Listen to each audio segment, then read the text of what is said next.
माजी मुख्यमंत्री मनोहर जोशी यांना हृदयविकाराचा झटका, प्रकृती अस्तव्यस्त असल्याने आयसीयूत उपचार सुरू।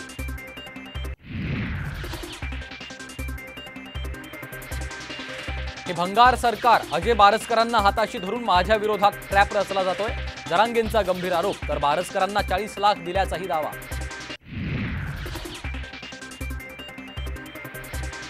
ट्रॅप लावण्यासाठी उपमुख्यमंत्र्यांनी 15-16 जण कामाला लावलेत। जरांगे पाटलांचा फडणवीस आणि अजित पवारांवर अप्रत्यक्ष निशाणा।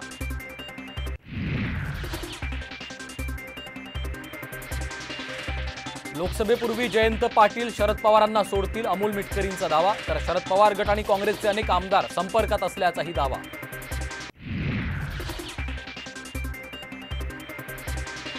आमदार जिशान सिद्दीकी काँग्रेस सोडण्याच्या तयारीत, आता पर्याय शोधावा लागेल। मुंबई युवक काँग्रेसच्या अध्यक्षपदावरून हटवल्यानंतर सिद्दीकींचा संताप।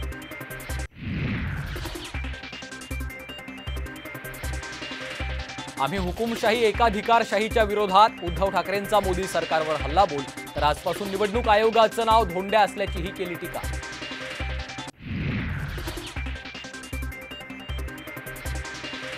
महानंद डेअरी उद्योगपती गौतम अदानींच्या घशात घालण्याचा सरकारचा डाव। महानंदचे चेअरमन विखे पाटलांचे मेहुणे असल्याचा संजय राऊतांचा आरोप। तर राऊत पिसाळलेला माणूस, विखेंचा पलटवार।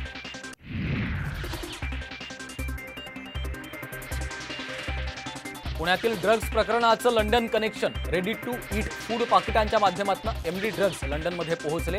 तर ड्रग्जचा मास्टरमाइंड चेहरा आला समोर।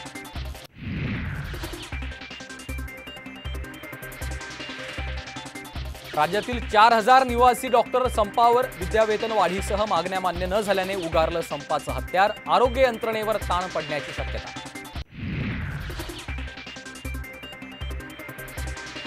नाशिकमधील कांदा निर्यात बंदी अंशतः उठवली। देशातून 55,000 टन कांदा परदेशात निर्यात होणार असल्याची माहिती।